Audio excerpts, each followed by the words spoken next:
What's up guys, Mike here, the Detroit Borg, with a look at the Samsung Series 3 Chromebook. This retails for $249.99 and is available in the Google Play Store. You can also pick this up from other retailers like Amazon. So this makes it a very inexpensive laptop, which probably explains why it's sold out right now, at least on the Google Play Store. Now, if you're not familiar with what the Chromebook is, it's basically a very lightweight, low-spec laptop powered by the Google Chrome browser. So that is the OS here. There is no Mac OS X here. There is no Windows. There's not even Linux. There is some Linux underneath which allows you to run Chrome, but basically this is a laptop powered by a browser, which makes this web dependent. So you have to be able to connect to the web in order to use it effectively. So that also means that you don't really have native apps or apps loaded on the machine. Everything has to happen within the web browser. Now, in terms of specs, this is actually the first Chromebook to be powered by a ARM processor instead of an Atom or Pentium Intel processor. So that's kind of a big jump here. So we go from what used to be considered desktop chips to what's considered mobile. So we have basically the same tech used in tablets and phones. Now, the CPU is a 1.7 gigahertz Exynos 5 processor. This is dual core. We also have 2 gigs of RAM, and we have 16 gigs of internal storage, which is flash-based. No hard disk here. Now, in terms of form factor, this is actually very similar in size to the 11.6-inch MacBook Air. I happen to be a big fan of the 11.6-inch form factor. Very lightweight, very portable. Definitely not a powerhouse of a computer, but it gets the job done for what I need a laptop for. I use my desktop for all my power applications such as video editing or photo editing. Now, we also have USB 3.0, which is kind of interesting for something like this. Maybe it's overkill, but at least you have it here. So even though this is not an Intel processor, this is an ARM processor, you at least have USB 3.0 here. All right, so let's go ahead and break the seal here, and we're going to pop it out, hopefully. There we go.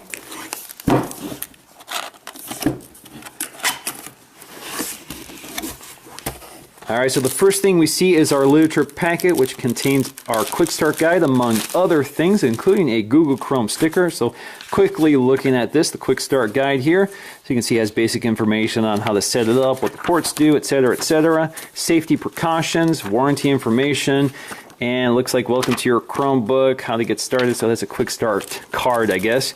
And we have our, I guess this is equivalent to an Apple sticker, so we get a little Chrome sticker. That's kind of cool.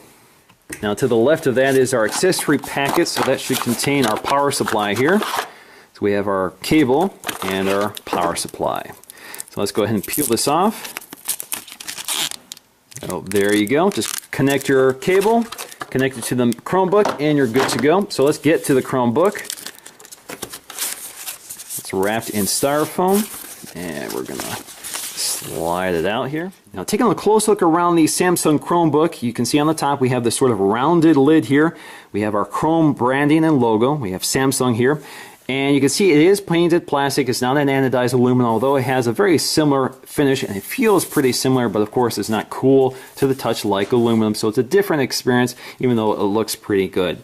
So along the side we have our headphone jack as well as a full-size SD card slot along with a retractable door. It is pretty much same thickness through and through, although it kind of has a tapered design if you look toward the side. But it's pretty much the same thickness. On the back here you have your hinge, which sticks out a bit, which adds a little thickness to the back. Along the front we have our thumb port for popping open the lid. Along the other side, nothing else. Along the back we have all of our USB ports. So we have our USB 3.0 port, obviously because it's blue, USB 2.0, as well as HDMI to connect to a television. We have our power port here and an LED status indicator. We also have this SIM slot, which in this case is filled in with this rubber insert. This does not have the hardware, at least I don't think it has the hardware for connecting to 3G networks. There is a 3G version which you can purchase for $100 more. So this is the Wi-Fi only version, so I guess you still get the slot, but the hardware isn't in there, or at least you can't activate it. Now along the bottom we'll find a single panel here held on with conventional screws here. They're just Phillips screws, no Torx screws or pentalobular screws.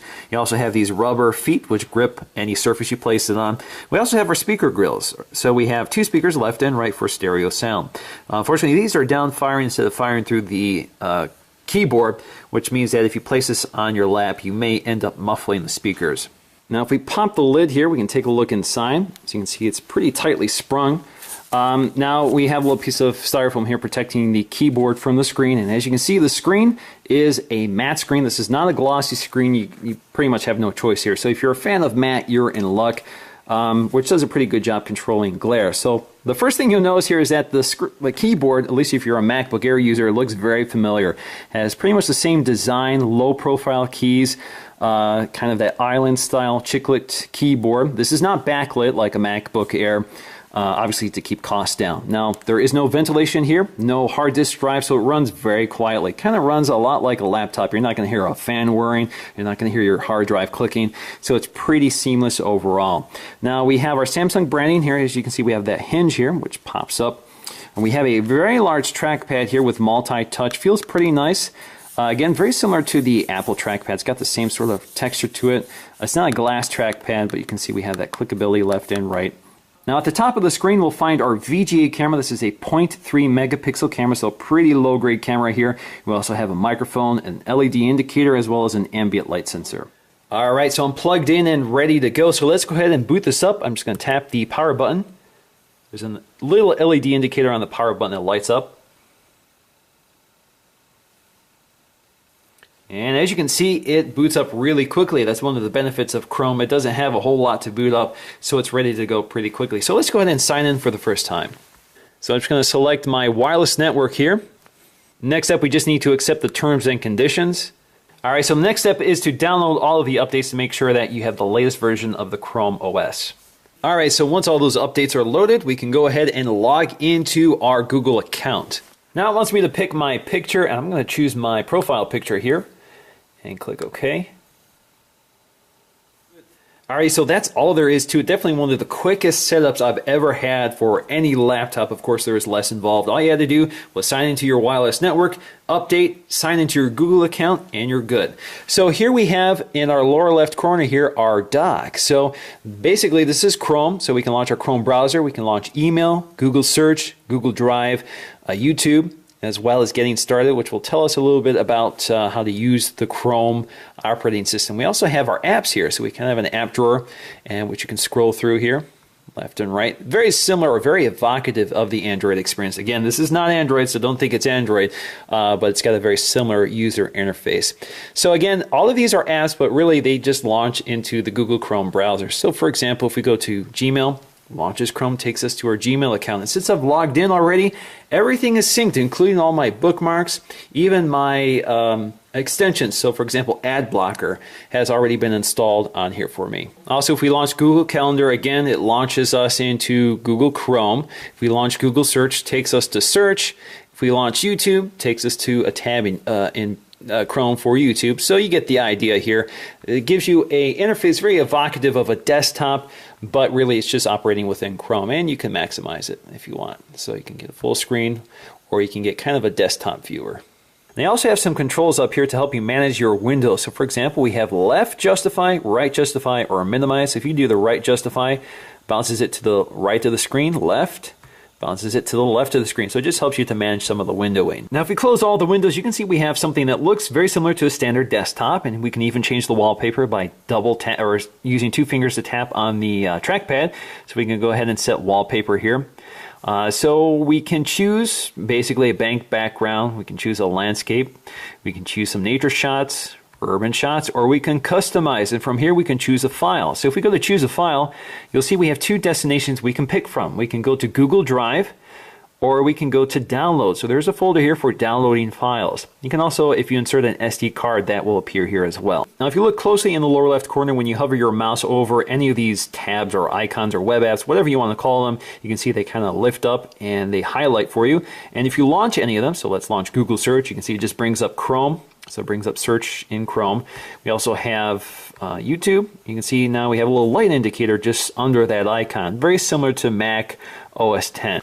Now in the lower right corner we have our system tray here. So you have all of your quick settings such as volume control, Bluetooth, your network settings. You can also sign in or out of your Google account, and you can also jump to your settings here.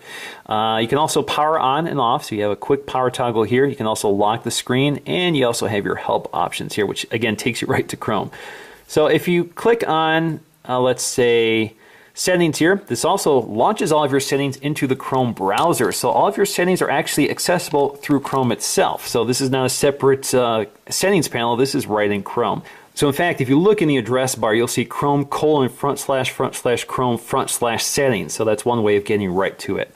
So anyway, we have our Wi-Fi settings here. We can add additional connections. We can add proxy connections. We can control our extensions.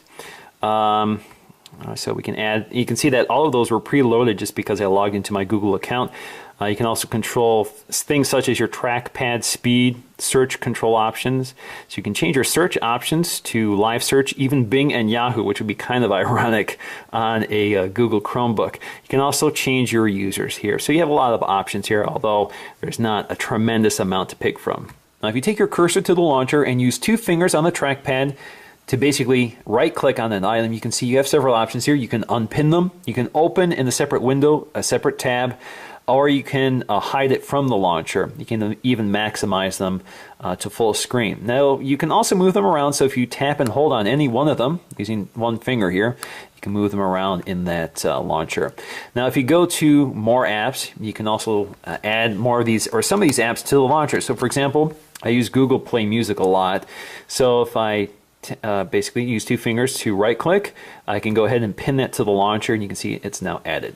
Now, if you look at the web apps, you can see Google has already included quite a bit. So we have the web browser, email, YouTube, Google Search, Google Calendar, Scratchpad, which is actually kind of like a standalone app, but again, it's just a window within Chrome here.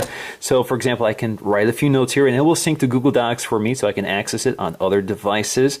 If we go back here, we have Google Maps, which again just launches into the web browser, launches maps.google.com.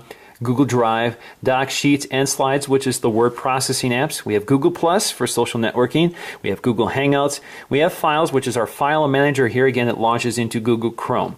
We also have that Get Started tutorial, which will tell you a little more about Chrome, and you have Google Play Music, Google Play Books, Movies, Games, Calculator, and the camera, as well as something called Chrome Remote, which is a feature I'll have to demonstrate later. Right now it's in beta. So if you look at, for example, Google Play Music, you can see again, it's not quite like iTunes or anything like that. It launches into the web browser here. So here I have my entire music library, which is the same library I access on my Android devices. So for example, I can search for Coldplay up here. There you go. I can play it within my web browser. Now, as you can see, I have my media controls right here, which appear within the tab itself. So if I add another tab here, you can see I'm going to have to jump back to it to get to that. But I can also jump right back to the launcher. So if I go to Google Play Music, it takes me right to that tab. Now, you don't have to settle for the apps they've included. You can get more apps from Chrome itself. So you can go to the Chrome Web Store, and here you can search by categories. You can search what you've already installed. You can also see what's highlighted by the editors. So for example, I can search for Facebook here. And, well, let's do Facebook, not books. So there we go, Facebook. We can add to Chrome. Add. And there you go, it's installed, so I can launch Facebook, and again, it basically launches it as a tab. So if we go to my apps here, you'll now see Facebook among them. Now, the keyboard is also designed specifically for the Chromebook, although it's pretty familiar. So if you're used to using a Mac or PC, you're going to have a pretty familiar experience here. So you have the Control and Alt keys. You don't have the Windows key or the Command key from Apple. But you have similar functionality here. So for example, I tap the URL bar here and do Control A, it selects the text for me. I do Control X, it will cut it. Control V to paste it. And then you have all of these similar controls for underlining, bolding, Control Z to undo things. So pretty familiar overall. Now up top we have our function keys for the Chromebook. So for example, we have the back button for navigating back in the web history or forward. We also have a refresh button to refresh the page. We also have a full screen button, which full screens the web browser here. And we also have sort of a alt-tab function here, so you can tab between all of your open windows. Now you also have your screen brightness controls here, so we can bring it all the way down or bring it all the way up. Volume controls, so we can mute it or increase volume or lower volume. Now in terms of audio quality, this does have a set of dual speakers here. So if let's go to my YouTube channel here. And a 650M. Now overall, the speakers are pretty loud, pretty clear, but there's not a lot of depth there. They're kind of muffled, it's kind of tinny, so it's not the best sounding speakers you're going to get, but again, it's a very thin, lightweight portable, so it's better than I expected. Now in terms of the trackpad experience, it's actually pretty good and pretty familiar if you're a MacBook user. The experience is just about similar, so it's very precise, very accurate. So you have your multi-touch gestures, so you have 2 fingers for scrolling, you have 2 fingers for right-click. And that's about it. You don't have a lot of gestures here, but it works pretty well. You also have the left click and right click if you want, but I prefer to use the gesturing instead. Now the keyboard also feels pretty familiar if you're a MacBook user. There's a very little travel here to the keys, so it's not the best experience around, but it's kind of what you've come to expect with a very thin, low-profile laptop. I can type very fast with this keyboard, just like I can with the MacBook Air. It feels a little mushier than the MacBook Air keyboard. The MacBook Air feels a little more solid. This tends to feel a little softer when you tap those keys, so you don't get that more satisfying feeling when you hit the keys, but it's pretty similar, so I definitely have no complaints here. Now in terms of the display, it's kind of typical. It's not an IPS display, so it kind of has poor off-axis viewing. So for example, if you close it, you can see that horrible blue glare, but that's pretty typical. I mean, the MacBook Air has that problem as well, and this is certainly much cheaper. So overall, I'm pretty impressed by the display. I'm pretty impressed by the speakers as well, so this makes it a pretty decent video player. So if you're interested in playing back movies, it's pretty good, although it tends to be a little choppy here, at least playing from Google Play. Now in terms of performance, you can see that scrolling is pretty stop and go. It's not very fluid at all. So you can see it's still choking, especially on websites like The Verge, which are pretty graphically intensive. So there's a lot of content here to scroll through. So it doesn't really keep up, unfortunately. Now other websites like CNN are pretty smooth, so you don't have as much trouble here with lighter weight websites. So the experience is not universal, but this is definitely not as powerful as a full-fledged laptop. Now just to show you the comparison between the 11-inch MacBook Air versus the Chromebook, you can see they're very similar in form factor, but not quite. You can see that the Chromebook is a little taller. The MacBook Air actually has a wedge-shaped design, so when you put your hand down here, you can actually feel the slope here versus this. This is more flat. And of course, you're using very different materials. You have the plastic versus the aluminum. You have a glass trackpad versus a plastic one, but the design is awfully similar. And you have a very different hinge design here, so you can see we have a hidden hinge versus this pop-up hinge, which is more exposed. So let's close them up. And you can see I also have a case on this right now, which is really hard to get off. But if you look side on, again, you can see that wedge-shaped design to the MacBook Air. You can also see it has a smaller overall footprint. So in conclusion, the Chromebook is not exactly a laptop replacement for most people. It's still pretty much limited to what you can do on the web. And at $250, it's not the bargain you think it is, because, for example, you can run out and get a $300, $400 laptop, which may not be very good, but at least you have a lot more breathing room for apps, so you can install more powerful apps than this one can handle, because it basically runs through the browser. So if you can run Chrome on any computer, you can do what this thing can do. This is lightweight, portable. I think it's a very nice design, even though it's using cheaper materials. I really like the form factor. The speakers sound pretty good. The display looks pretty good. The trackpad works great, and the keyboard is pretty comfortable. So I really like the design. I like the hardware, and I'm already heavily invested in the Google ecosystem. So for me, this actually works pretty well. I know how to use Google services. I know what's available. So for me, it actually works pretty well, and I don't need my laptop to do very powerful things because my desktop that's what my desktop is there for. So I think this is best for people who are going to treat this as a secondary computer who can rely on the web for most of their services, so you don't have to be disconnected for most things. Now, if you're going to consider this as a laptop replacement, you should also consider whether a tablet could be your laptop replacement, because they have similar limitations, although architecturally they're very different. So with a tablet, you have apps. With the Chromebook, you have web apps, so you're dependent on what you can load in a browser. Apps give you a lot more versatility, so actually apps are a lot more powerful than what the web can do right now.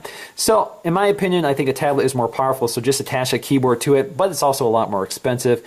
So it's kind of a conundrum for most people. I think the Chromebook is great if you need a keyboard and you have simple tasks to do, such as web browsing, word processing, that sort of thing. It gets the job done, but you're still limited, and I think a $200 tablet such as a Nexus 7 can get the job done better than even something like this. So that's going to do for me, guys, in this video. Thanks for watching, and I'll see you again in the next one.